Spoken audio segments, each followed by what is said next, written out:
Hey friends, Ash here with Gents with my top 10 designer fragrances for winter of 2019.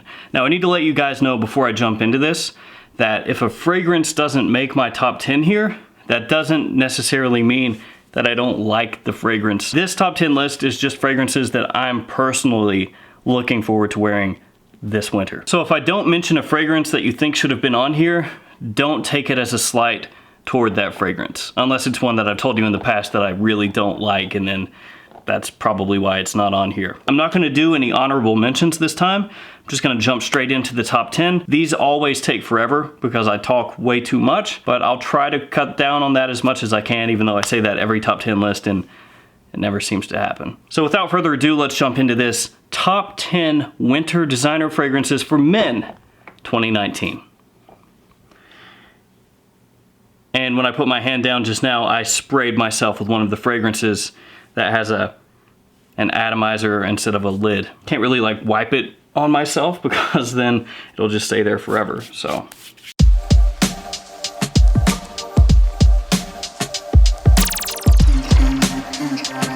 I do want to bring up a couple of fragrances that aren't in this top 10. They're not official honorable mentions or anything like that. I just want to bring them up because they're fragrances that I really like. First off, this one, the scent Private Accord, and also the scent Absolute. I've said a million times on this channel that I'm a fan of the scent line, and I still am.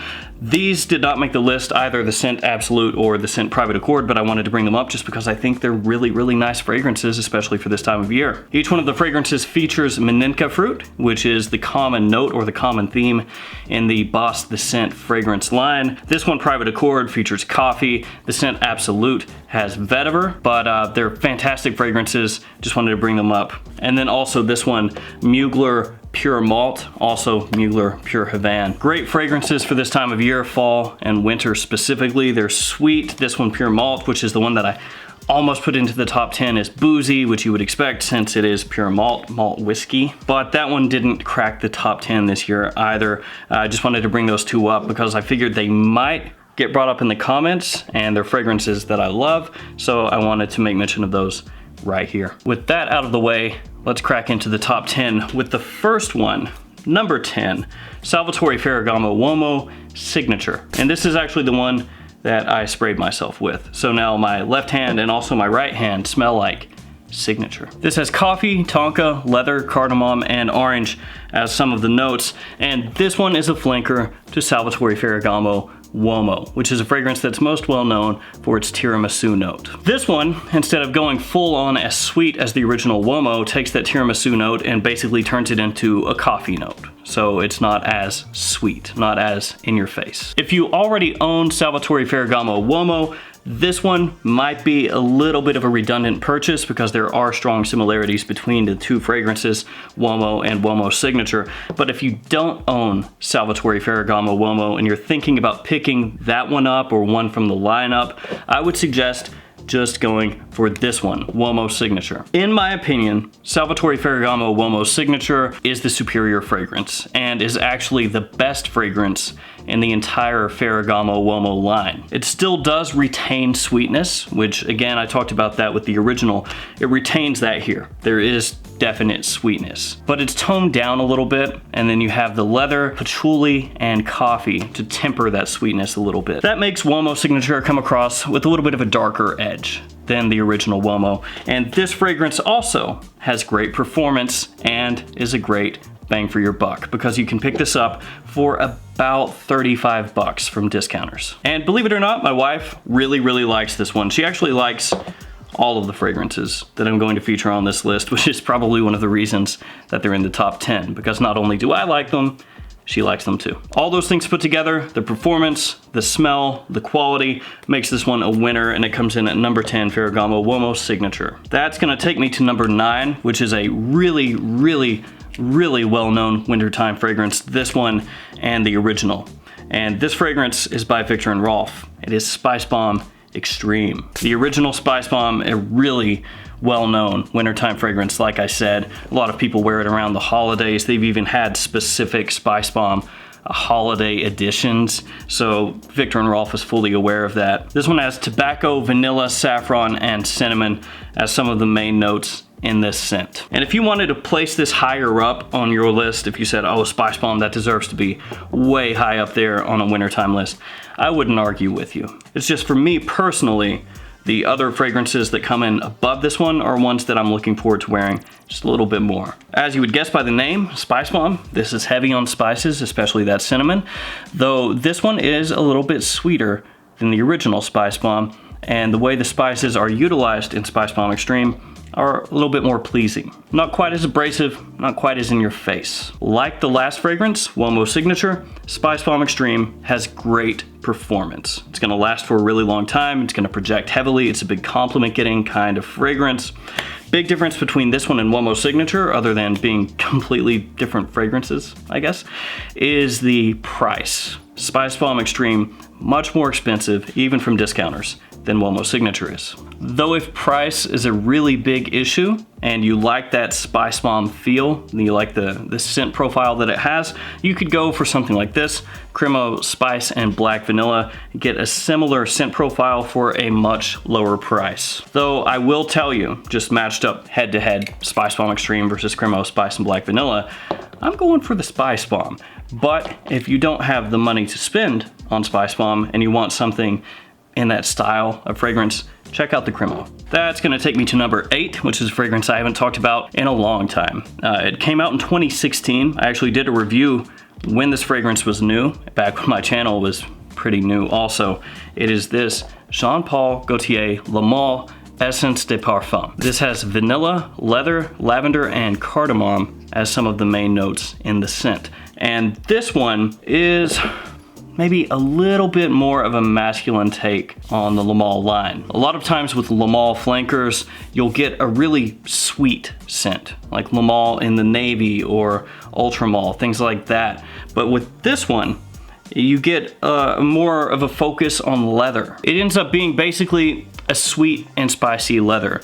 The things that you pick up most spice-wise, the cardamom, and sweetness-wise, the vanilla, work in really, really well with the leather note in this scent. And some people have actually compared this one to another fragrance that's coming up later in this video, but I don't find a huge similarity between those two personally, and we'll talk about that more a little bit later on. To me, this is a really nice quality fragrance, and one that doesn't get talked about at all anymore, so it's gonna set you apart a little bit from what other people out there are wearing. I guess I would say that since this is a leather fragrance, it's probably not gonna be for everybody out there. It seems like leather is one of those notes that, unless it's used really, really sweetly, can turn some people off, and where this is mainly leather, you could run into that issue if you don't like leather-based fragrances yourself. For me personally though, I like leather as a note, and that is a fragrance I really enjoy. It's one that I kind of stumbled back upon. I was looking through fragrances and I said, oh, I've not worn that in a long time. Pulled it out, gave it a wearing, and decided, hey, I want to wear a lot more of that this coming winter. So that's why it makes the list. It's gonna take us to number 7, which is a Prada fragrance. It's one that I have talked about a decent amount here lately, but it is what it is. The reason I've talked about it is because I like it and my wife really likes it. It's this Prada L'Homme Intense. It has iris, leather, tonka, amber, patchouli, and sandalwood as the notes in the fragrance. This is a line I've always been a fan of. The only one that I really was kind of lukewarm on is L'Homme Absolu. That one could kind of take it or leave it, but this one is fantastic. It takes that fresh iris from Prada L'Homme, but then throws in leather to kind of darken it up a little bit. The iris is a little bit powdery, but it's not overwhelmingly so. It doesn't come across like a makeup iris or a lipstick iris like you'll find in some other iris-based fragrances. The tonka in here adds a little bit of sweetness, and it has really good performance as far as the Prada L'Homme line goes anyway. The original Prada L'Homme is okay performance-wise, Prada L'Homme Low on the weaker side of things, but Prada L'Homme Intense will last you all day without issue. This one is one of the more versatile fragrances on this list. It's one that you can wear easily daytime or nighttime. You can wear it casually, you can wear it formally, and it is great for compliments as well. So Prada L'Homme Intense just has a ton of uses. It's an easy wear, and that's why it makes this list. Next up is a Bvlgari fragrance. It is Bvlgari Man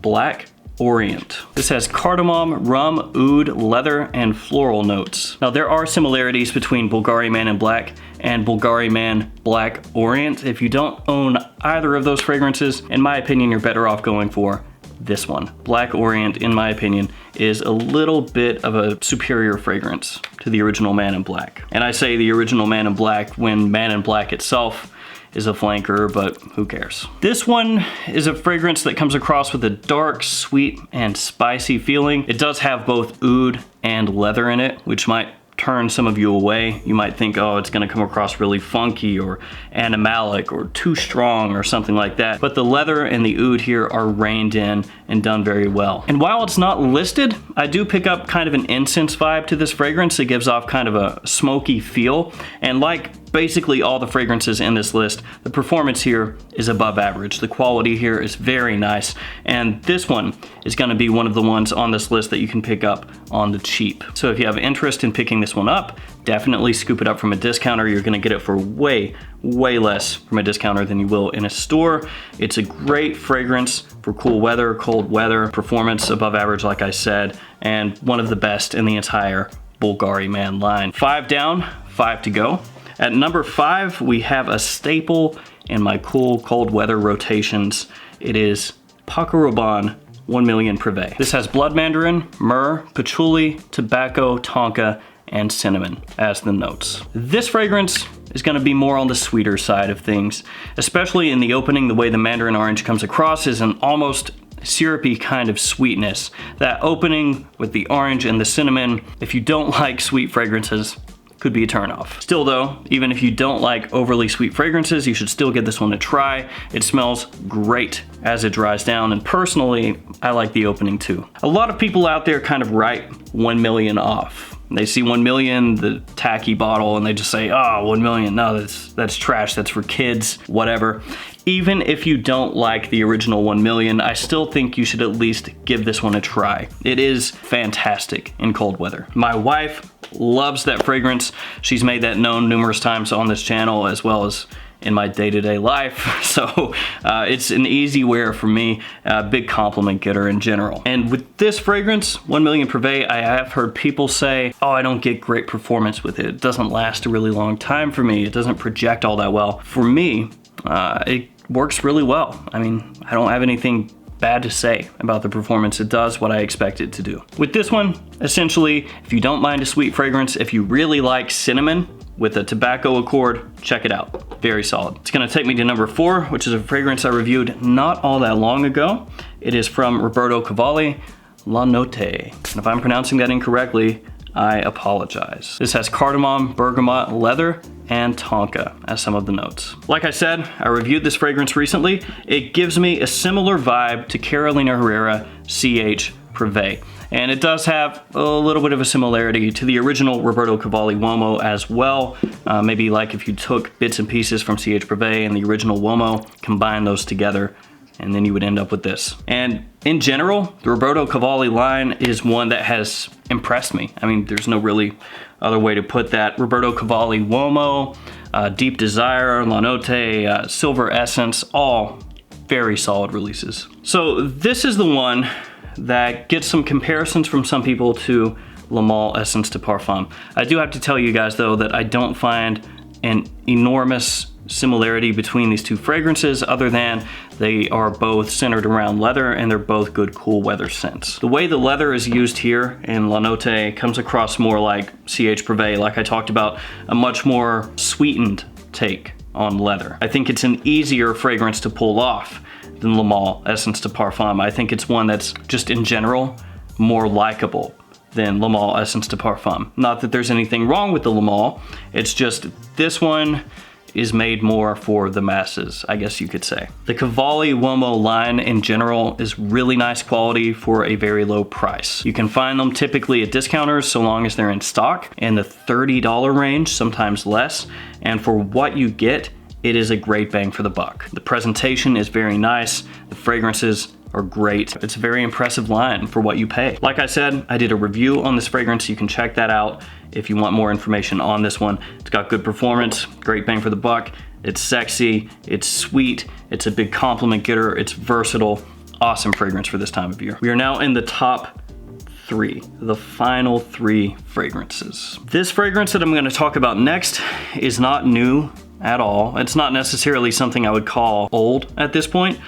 I would call it more of a modern day masterpiece, something like that. This is a fragrance that in the past got talked about a lot, and it's one that kind of fell off my radar for a little bit. I mean, I've obviously known about it for over a decade, it's just I hadn't been wearing it. And then recently, in a rotation that I did, I pulled this out, wore it again, and fell back in love with it, basically. It's this one, Dior Homme Intense. This has iris, ambrette, lavender, and pear as some of the notes, along with vetiver and cedar in the base. A more happening or trendy pick would probably be Dior Homme Parfum, but Dior Homme Parfum is a little bit harder to get your hands on, and I just really want to wear Dior Homme Intense, if I'm being honest. If you wanted to wear Dior Homme Parfum instead of Dior Homme Intense, I wouldn't fault you. I mean, that's a powerful, fantastic fragrance with a wonderful leather note, but for me, this one is the one that's cracking the top 3 this year. Like I said, I had kind of fallen out of love with this one. I forgot about it, didn't really reach for it at all until that recent rotation. And to me, it's almost like if you're out on the town and you see an ex, like an ex-girlfriend, and then when you see them in person, you're just like, oh wow, I forgot how attractive they look. It was like that, only fragrance style, if that makes any sense. You go back and smell it again and you just go, oh wow, yeah, okay, now I remember why I liked this so much before. It's refined, sophisticated, it's sexy. It's a fragrance that's a top tier formal fragrance, just top of the line in terms of designers for formal situations. Performance is great, lasts forever, projects heavily so you don't have to spray too many sprays of this one, and on top of that, it's got the famous Christian Dior atomizer that works so well. You all know what I'm talking about, but I'll give it a spray for you. Just amazing.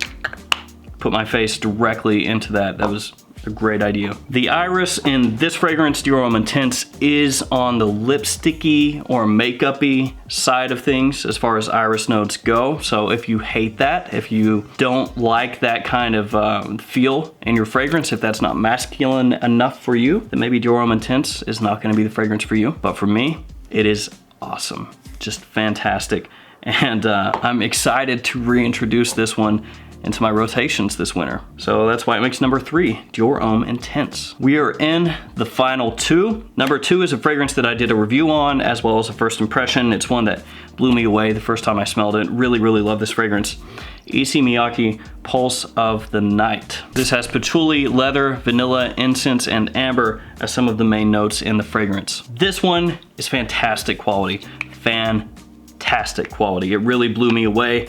Like I said, and you can check out my review on that or the first impression, either one. This is an absolute love for me. Do be aware that since that first video came out, this has gone in and out of stock on discounters. You want to pay in the $50 range for this. On the high end, maybe $60, on the low end, $40. You want to be right in that range though, between 40 and 60 bucks. Some people are trying to sell this right now on eBay over $100 per bottle. Do not pick this up at that price, period. I know that some people have wanted this and they get frustrated that it gets out of stock on FragranceNet or FragranceX or wherever, but don't overpay for this. Don't fall into the price gouging hype. Don't get taken advantage of. If this is not in stock at your discounter of choice, just wait and it will come back in stock. I've seen it go out of stock and back in stock probably 4 or 5 times just over the past couple months. So just be aware of that.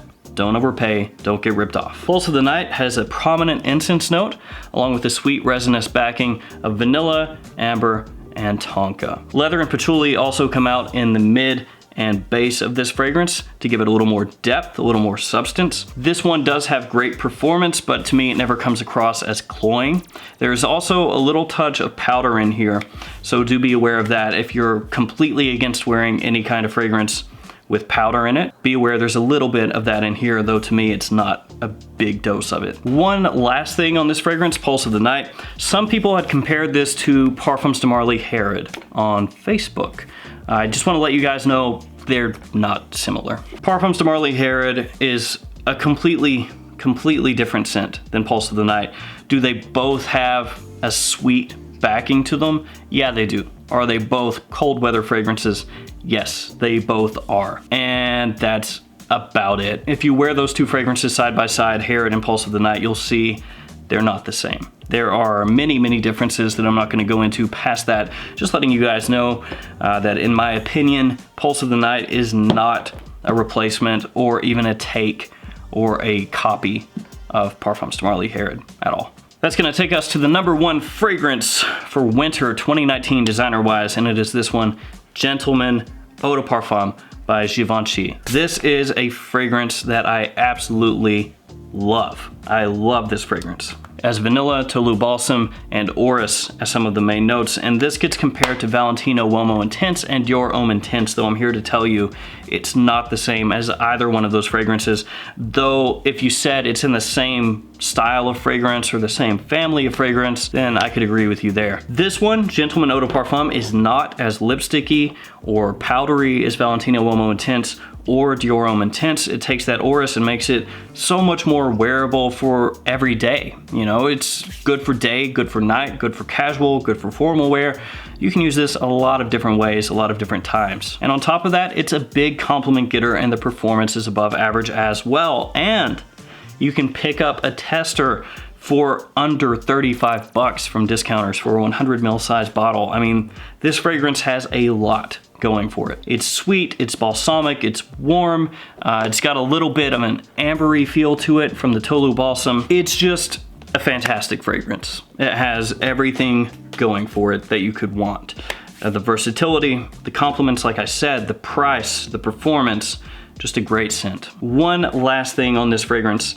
If you're newer maybe and you have a question, this is the Eau de Parfum. Do not confuse this with the Eau de Toilette. They are completely different fragrances. The Eau de Parfum is the one that you want to own, not necessarily the Eau de Toilette. The Eau de Parfum comes in a bottle like this, all black. The Eau de Toilette is clear through here. And I know that 99% of you are gonna be aware of that, but I don't want somebody out there to think, oh, Gentleman, I'll go ahead and pick that up. Then they get the Eau de Toilette, they get the wrong one, and then they're completely disappointed. All right, guys, that's gonna wrap this up for me. Top 10 designer fragrances for winter 2019. Let me know in the comments below what fragrances you're going to be wearing this winter, and I'll be back with a niche list probably in a week or so. As always, I want to thank you guys so much for your support. I do appreciate it, and I'll see you tomorrow with another fragrance video. See you guys.